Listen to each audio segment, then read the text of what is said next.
ہیں اور ایسے اسلاف سے ملتا ہے ہمارا شجرہ، ایسے اسلاف سے ملتا ہے ہمارا شجرہ جن کے جوتوں میں کئی تاج پڑے رہتے ہیں۔ مائک پر حضرت مولانا وسیع صاحب۔ آپ حضرات تھوڑی زندہ دلی کا ثبوت دیں، میں 3 نعرے لگاتا ہوں۔ نعرہ تکبیر، زور سے نعرہ تکبیر، نعرہ تکبیر۔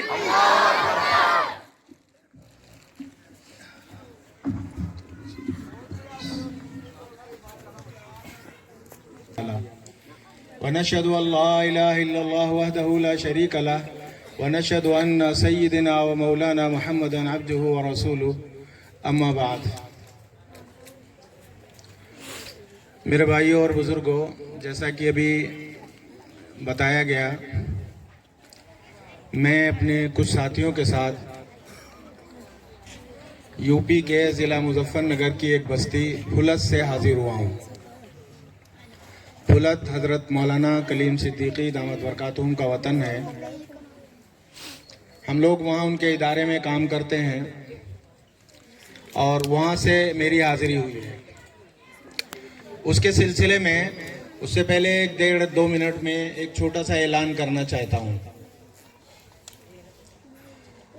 ہمارے یہاں پھلت میں ایک ویژن انٹرنیشنل اکیڈمی کے نام سے دینی مدارس سے فارغ ہونے والے حافظوں کے لیے ایک تجربہ لگاتار کیا جا رہا ہے۔ ویژن تقریباً 8 سالوں سے ہمارے ہاں قائم ہے۔ وہاں حافظ بچوں کو، جن کے لیے 2 شرطیں ہیں کہ بچہ حافظ قرآن ہو اور عمر 15 سال سے زیادہ نہ ہو، ایسے بچوں کو صرف 5 سال میں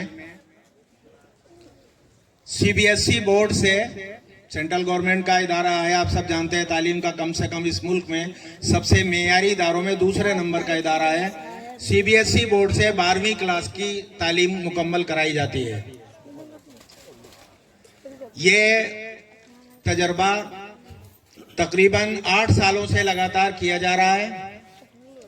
وہ بچے، حافظ بچے جن کو شروع سے ABCD معلوم نہیں، میتھمیٹکس میں کچھ معلومات نہیں، سائنس کا کوئی سبجیکٹ انہوں نے نہیں پڑھا، عام طور پہ کوئی زبان بھی نہیں پڑھی، ان کو بالکل 0 سے لے کر 12ویں کلاس تک صرف 5 سال میں تعلیم مکمل کرائی جاتی ہے۔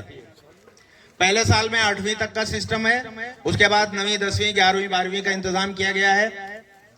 یہ تجربہ بہت کامیاب ہو گیا ہے کہ اسے 8 سال پورے ہو گئے ہیں۔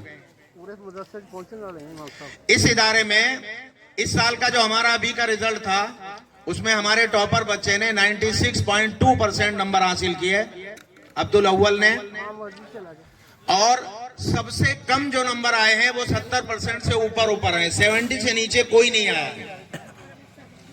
اس طرح اس تجربے سے ان بچوں کو خاص طور سے، عام طور پہ ہمارے مسلمان سرپرست جو اپنے بچوں کو پڑھاتے ہیں، اگر وہ اپنے بچوں کو عالم دین بنانا چاہتے ہیں، عالم اور فاضل بنانا چاہتے ہیں، محدث بنانا چاہتے ہیں، مفسر قرآن بنانا چاہتے ہیں، تو ان کو اس میدان میں کام کرنا ہے، انہیں آگے پڑھانا چاہیے۔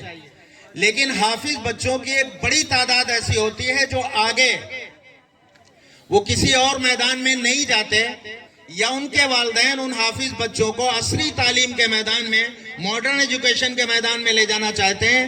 ان کے لیے یہ بہت سنہرا موقع ہے، گولڈن اپارچونٹی، کہ وہ صرف 5 سال کی مدت میں 12ویں کلاس CBSE بورڈ سے کرا سکتے ہیں۔ یہ ادارہ پھلت میں قائم ہے، یہاں کے ذمہ داروں سے بھی وہاں کے نمبر حاصل کیے جا سکتے ہیں، اس کی تفصیلات مزید حاصل کی جا سکتی ہیں۔ یہ چھوٹا سا ایک اعلان ہے جو آپ کے سامنے میں نے رکھا ہے۔ حضرات، یہ پروگرام عظمت قرآن کانفرنس کے نام سے منعقد ہوا ہے، اور اب تک جو باتیں کہی گئی ہیں قرآن کریم کے بارے میں کہی گئی ہیں۔ ہمارے حضرت مولانا عبدالغفور صاحب ابھی آپ کے سامنے قرآن کریم کی نسبت سے بہت ساری اچھی باتیں ذکر فرما رہے تھے۔ بہت مشکل ہے کہ قرآن کریم پر مزید میں کیا کہوں، لیکن چونکہ موضوع ہے اس کا خیال رکھتے ہوئے میں قرآن کریم کی عظمت پر اور قرآن سے ہم کیسے فائدہ اٹھائیں اس موضوع پر چند باتیں عرض کرنے کی کوشش کرتا ہوں۔ حضرات، پہلی بات یہ ہے کہ قرآن کریم اس دھرتی پر، اس زمین پر اللہ کی اکیلی ایسی کتاب ہے جو اللہ کی طرف سے نازل ہوئی اور اپنی اصلی حالت میں موجود ہے۔ ہمارا ہر مسلمان کا یہ عقیدہ ہے، ایمان ہے کہ تورات حضرت موسیٰ علیہ السلام پر نازل ہوئی، وہ آسمانی کتاب تھی۔ انجیل حضرت عیسیٰ علیہ السلام پر نازل ہوئی، وہ اوریجنل آسمانی کتاب تھی۔ زبور حضرت داؤد علیہ السلام پر نازل ہوئی، وہ اصلی آسمانی کتاب۔ یہ ساری آسمانی کتابیں ہیں، ان پر ایمان لانا مسلمان کے لیے بھی ضروری ہے۔ اگر کوئی مسلمان اس کا انکار کرے کہ ایسی کوئی کتاب نازل نہیں ہوئی تو اس کا ایمان مکمل نہیں ہو سکتا۔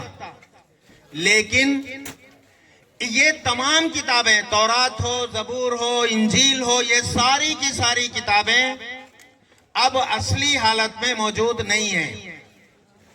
ان کی حقیقت آج کی دنیا میں سب کچھ اب دستیاب ہے، نیٹ سے لے سکتے ہیں، ہر جگہ AI سے ان کی مدد سے حاصل کر سکتے ہیں۔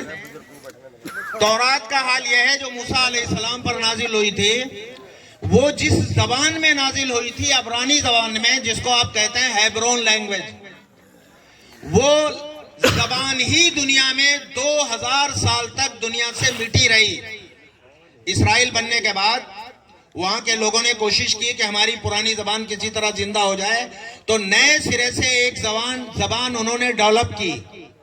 وہ زبان اوریجنل، وہ زبان جو موسیٰ علیہ السلام کے زمانے میں بولی جاتی تھی، اس کی کوئی گارنٹی خود یہودی بھی نہیں لیتے، لیکن بہرحال ہیبرون کے نام سے اب دنیا میں ایک زبان، ایک لینگویج بولی جا رہی ہے۔ اس زبان میں تورات نازل کی گئی تھی، اور موجودہ تورات خالص انگریزی زبان میں ٹرانسلیشن انٹو ٹرانسلیشن، ترجمہ در ترجمہ ہو کر ہم تک پہنچی ہے۔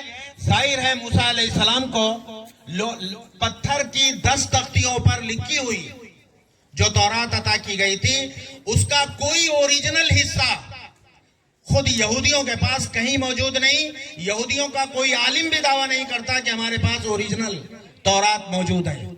اولڈ ٹیسٹامنٹ کے نام سے جو کتاب موجود ہے وہ ہے جو بعد میں یہودیوں نے بہت تبدیلیوں کے بعد اس کو ذکر کیا، اسے مرتب کیا۔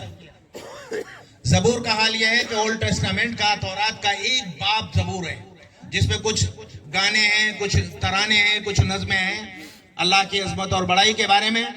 کہا جاتا ہے کہ اس میں کچھ چیزیں ہو سکتا ہے اصلی بچی ہوں، لیکن زیادہ تر چیزیں اس میں بھی صرف ملا دی گئی ہیں، بڑھا دی گئی ہیں۔ انجیل کا حال یہ ہے جو عیسائیوں پر نازل ہوئی، اس کا نام ہے نیو ٹیسٹامنٹ، اردو میں اسے انجیل کہتے ہیں ہمارے علماء، اور قرآن نے اس کا تذکرہ انجیل کے نام سے کیا ہے۔ اس کا حال یہ ہے کہ بخت نصر بادشاہ نے حضرت عیسیٰ علیہ السلام کے تقریباً 150 سال کے بعد پوری عیسائی دنیا پر حملہ کیا، اور دنیا سے انجیل کا ایک ایک نسخہ، ایک ایک کتاب لے کر اسے ختم کیا گیا، اسے مٹا دیا گیا۔ 40-45 سال تک عیسائی دنیا بغیر اپنی آسمانی کتاب کے رہی، تو ان کے علماء کو، ذمہ داروں کو احساس ہوا کہ ہم تو آسمانی کتاب کے بغیر ہو گئے۔ انہوں نے اپنے علماء کو جمع کیا اور ان سے کہا کہ جس کو جو جملے، جو باتیں، جو اقوال، جو ملفوظات، جو یاد ہو، کوئی کہانی، کوئی قصہ انجیل کا، اسے لکھ لو۔ کم سے کم ہمارے پاس کچھ بچا کچا سرمایہ تو انجیل کا ہونا چاہیے۔ ان لوگوں نے اسے لکھ لیا، اس کا نام ہے نیو ٹیسٹامنٹ۔ وہ کتاب خود اللہ کے نام سے منسوب ہی نہیں ہے کہ وہ اللہ کی کتاب ہے، اس کا نام ہے انجیل مرقس، انجیل لوقا، انجیل فلاں فلاں الگ نام ہے۔ جن لوگوں نے اسے لکھا ہے، مرتب کیا، جن علماء نے اس کے نام لکھے ہوئے اس میں، وہ ان کی طرف منسوب ہے۔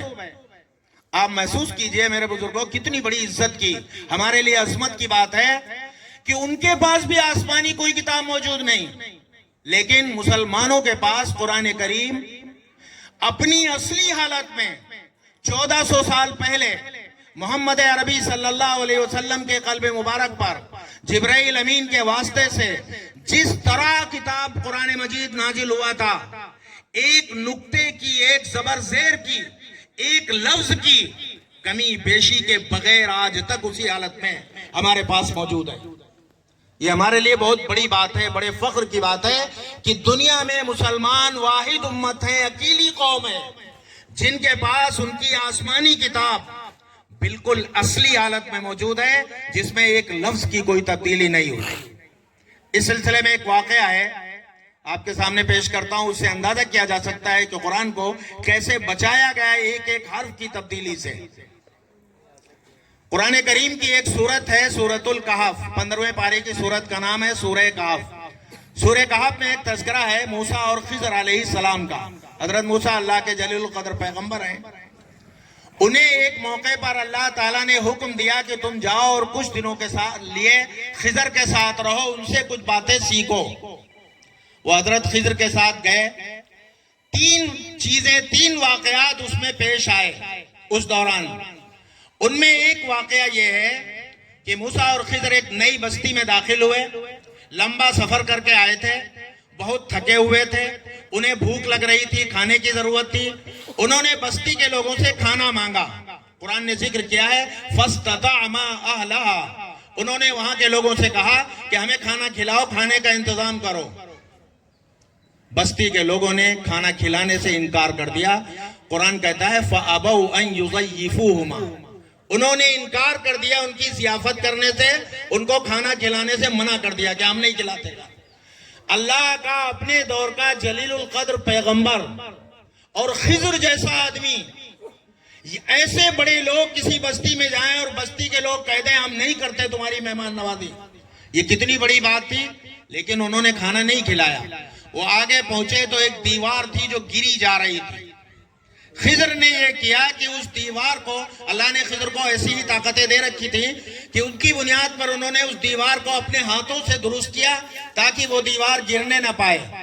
بعد میں انہوں نے اس کی وجہ بیان کی موسیٰ علیہ السلام سے کہ ہم نے یہ دیوار اس لیے گرائی، اما الجدار فکان ابواہ مومنین فخشینا یرہقهما طغیانا وکفرا، انہوں نے کہا کہ یہ دیوار جو تھی یہ 2 یتیم بچوں کی تھی، اور خطرہ یہ تھا کہ وہ بچے ابھی یتیم ہیں، چھوٹے ہیں، اس دیوار کے نیچے ان کے ماں باپ نے زمین میں خزانہ دفن کر رکھا تھا، اگر یہ دیوار گر جاتی تو بستی کے لوگ سارا خزانہ لوٹ کے چلے جاتے۔ یہ ایسی ہی ناشکروں کی بستی ہے کہ یہاں کے لوگ پیغمبروں تک کو دعوت کے لیے نہیں پوچھتے، کھانا نہیں کھلاتے، تو سارے لوگ مال دولت اس کی لوٹ لے جاتے۔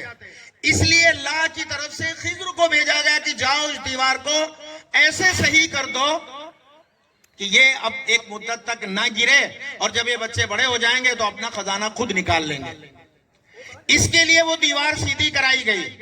موسیٰ علیہ السلام نے کہا لو شئت لاتخذت علیہ اجرا، اگر آپ چاہتے تو ہم سب بھوکے ہیں، ہمیں کھانے کی ضرورت ہے، اس دیوار کے صحیح کرنے کے کچھ پیسے لے لیتے ان سے، ہمارا کام چل جاتا، ہماری ضرورت پوری ہو جاتی۔ خضر نے بتایا کہ یہ کام ہم نے اپنی مرضی سے نہیں کیا، میں نے اللہ کی مرضی سے کیا۔ یہ واقعہ ہے جو قرآن کریم کی سورہ کہف میں ذکر کیا گیا ہے۔